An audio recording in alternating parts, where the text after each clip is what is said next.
અંકલેશ્વર ઔદ્યોગિક વસાહતમાં આવેલ DPMC fire સ્ટેશનની જિલ્લા કલેક્ટર ગૌરાંગ મકવાણાએ મુલાકાત લીધી હતી। આ દરમિયાન અંકલેશ્વર, પાનોલી તેમજ આસપાસના ઉદ્યોગોમાં આગ જેવી આકસ્મિક પરિસ્થિતિઓને પહોંચી વળવા માટે ઉપયોગમાં લેવાતા ફાયર ફાઇટિંગ સાધનોનું નિરીક્ષણ કરવામાં આવ્યું હતું।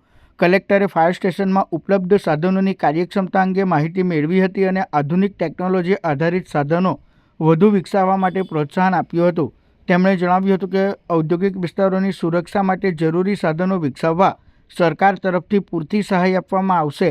આ મુલાકાત દરમિયાન અંકલેશ્વર પ્રાંત અધિકારી બી.એ. જાડેજા, મામલતદાર કિરણસિંહ રાજપૂત તેમજ ડીપીએમસીના અધિકારીઓ અને સંબંધિત વિભાગના અધિકારીઓ ઉપસ્થિત રહ્યા હતા। ડીપીએમસી અત્યારે શું કામ કરી રહી છે અને એને વધુ સુસજ્જ બનાવવા માટે હજુ કેટલી જરૂરિયાત છે તે માટે માનનીય કલેક્ટર સાહેબે તેઓ પાસે જરૂરિયાત અંગે સૂચના આપી હતી અને વધુમાં ડીપીએમસી અત્યારે જે કામ કરી છે તેની સરાહના પણ કરી હતી।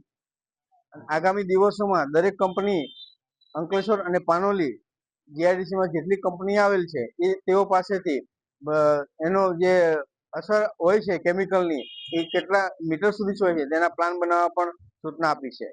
આ બાબતે અંકલેશ્વર આપના માધ્યમથી જણાવું છું કે અંકલેશ્વર ઇન્ડસ્ટ્રી અને પાનોલી ઇન્ડસ્ટ્રીમાં જે સાવચેતીના પગલાં રાખવાના હોય છે તે માટે સમયાંતરે મોક ડ્રીલ કરવા પણ માનનીય સાહેબે સૂચના આપેલ છે।